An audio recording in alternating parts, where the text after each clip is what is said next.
of course, the film we're talking about is because of Grácia, and you are Grácia. It's Moriah, not Grácia. But do you in any way relate with the character? Yeah, very much. It's actually part of the reason why I agreed to do the film, or initially was drawn to it. The script came in and I read through it, and I was like, wait, the director must have like watched interviews of me and like taken some of my story and put it into this script, because there were so many similarities. Turns out he actually is a theater teacher in Canada, and Grácia's character was built through the collective stories of a lot of his students.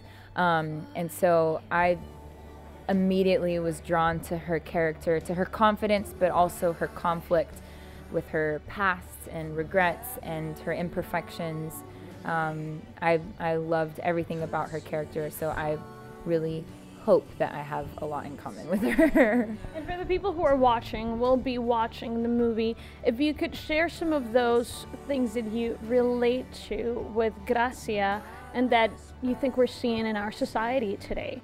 For me, the strongest message of the film, because there are a lot of different stories within the film, but the strongest message to me is reconciliation. There's this incredible theme of grace and meeting people where they're at, and killing the ego, and flipping the script, because I feel like all the differences that we're facing today between different cultures, different denominations, different belief systems, it's become so argumentative, it's become so polarized, and I feel like it's about being right and who's winning the argument. And what this film really did for me was show that it's not about being right, and it's not even about convincing anybody of anything. It's about seeking truth, and in the process being kind to people and being gracious to people, and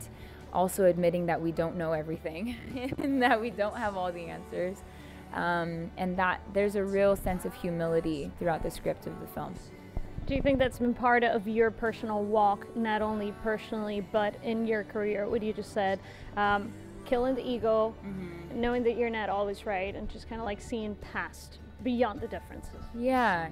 I mean, this is going to be the second time that I quote my dad in this interview, but one of the things he always raised my siblings and I with was this concept of there's truth everywhere and truth in everyone, so always listen.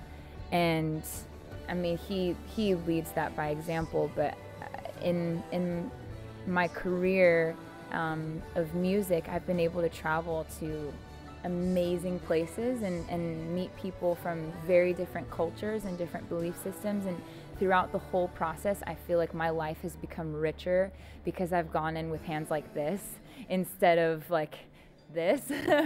And so I really personally hope that I can be a listener more than anything else.